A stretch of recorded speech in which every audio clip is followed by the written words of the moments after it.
Coucou les amis, mrameze neza. So, ni link Arlene Alou. Comme d'habitude, Miss Marcel, gwamenye msumeno, maso y'inyana. So guys, en tout cas, murabona ko ndi ku kazi, ari muri jardin hanze. Yeah. Juste kubaramutsa nuko noba nshaka ko tuba turayaga. Ariko imbere ko tuyaga, icyo nshaka ko tuyaga ni iki? Nshaka ko tuyaga ikintu cerekeye abahungu n'abakobwa, abasheri mu bisanzwe, kuko hari ibintu just novuga gute maze iminsi nigumizamwo nkavuga ati why biba guca, sivyo? So umuhungu ugasanga ntashobora guhonga umukobwa w'umusheri wiwe, sivyo? Cyangwa umukobwa ugasanga arayafise kurusha umuhungu, mugabo ntashobora guhonga umuhungu umusheri wiwe. Benda kubaza, dufatire kwanza ku mukobwa. Umukobwa arayagusavye canke ntagagusavye, eske nubuzi yuko ubuje kuba umufasha wiwe? Tangura kwimenyereza kare, sivyo? Kuba umufasha. Rero ucuzira mugurira nambare abo mavuta fondote kwa ifo ko ujana n'umukobwa ari sexy mwibarabara, sivyo?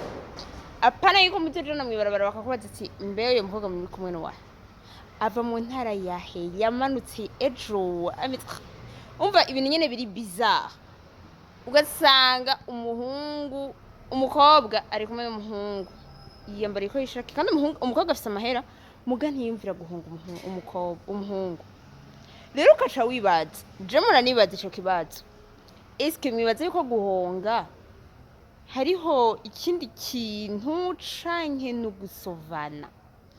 Mu bisanzwe nshaka kubabwira uko, mu bisanzwe uhonze umusheri wawe uba uriko uramusova, kuko nawe niyaronka azoguhasha, sivyo? Kiretse waca bishiramo inzigo, ariko n'ukuri ntakubeje, nta nzigo mu gihe muba muri abasheri, kiretse mutizerana, ariko mukundana ufise uramuha, ubona akantu keze urakaguruka kamushira, urumva? Kandi apana yuko mushwanye ngo nsubiza ibintu vyanje. Ubu niwaza n'umugore canke unaja ku mugabo ukamugurira akantu, uzoca umubwira ngo nsubiza ivyo naguhaye vyose? Uzobironka we ivyo womusubiza? Baje tuzirapunguza bush, okay? Gusa ikintu ushaka nuko twakwiga ukuntu twoza turafashanya mu rukundo, okay? Uyafise honga sheri wawe, kandi ntizomuhonze urikura musova parce que nawe azogusova, sivyo? Rero tuba dukwiye kuza turafashanya mw'ubwo buryo. Sheri wawe ashobora kubwira, erega abahungu kandi je ndabaremarke kenshi, ukazibona ngo uyosheshe ngo mwino misi kweri ndakenya. Muhira wowe uryamanye nka 50,000, ntiwimvire basi kumuha ka 20,000 basi nawe usigarane 30. Erega turabona kumukunda, mugani yaja sha hanze kuja kuyarondera, sivyo?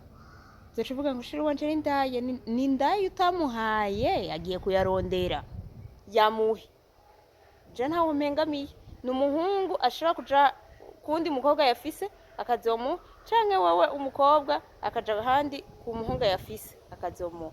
Rero par consul gratuit, écoute-moi bien, ndabinginze sovana, just gufashanya.